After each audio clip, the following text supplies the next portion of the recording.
l'ordonnance sur téléphone. Oui, c'est pas un problème. Présenter son ordonnance et répondre à quelques questions avant de pouvoir accéder au Parlement européen. Depuis lundi, l'institution s'est transformée en centre de dépistage du coronavirus. Les patients commencent à affluer et sont d'abord orientés par les sapeurs-pompiers. On va réaliser un premier tri des patients en leur posant des questions simples sur les symptômes qu'ils peuvent éventuellement avoir. Est-ce qu'ils ont de la toux, est-ce qu'ils ont de la fièvre? Si la réponse est non à ces deux questions, on les oriente vers le flux des personnes asymptomatiques.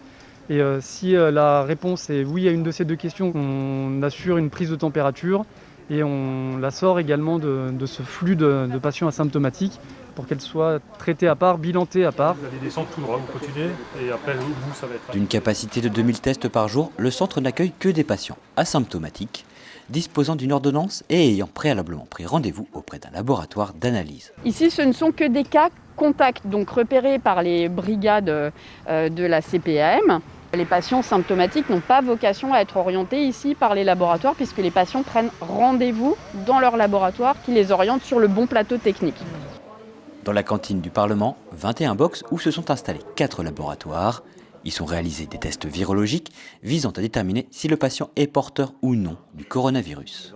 Les patients sont contents de pouvoir être pris en charge quand même très rapidement, d'autant plus que souvent donc, leur laboratoire périphérique habituel ne fait pas le test ou leurs capacités sont au maximum et donc de pouvoir être orientés rapidement ici et sur rendez-vous.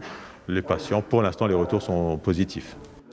Le prélèvement s'effectue à l'aide d'un écouvillon, un genre de long coton-tige très fin qu'il faut enfoncer profondément dans la fosse nasale. C'est assez désagréable mais pas douloureux. Tout d'abord, on essaie de le rassurer et on lui explique comment va se dérouler le prélèvement.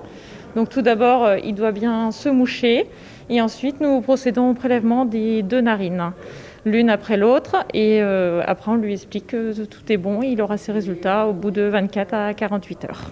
Les patients seront prévenus des résultats par email.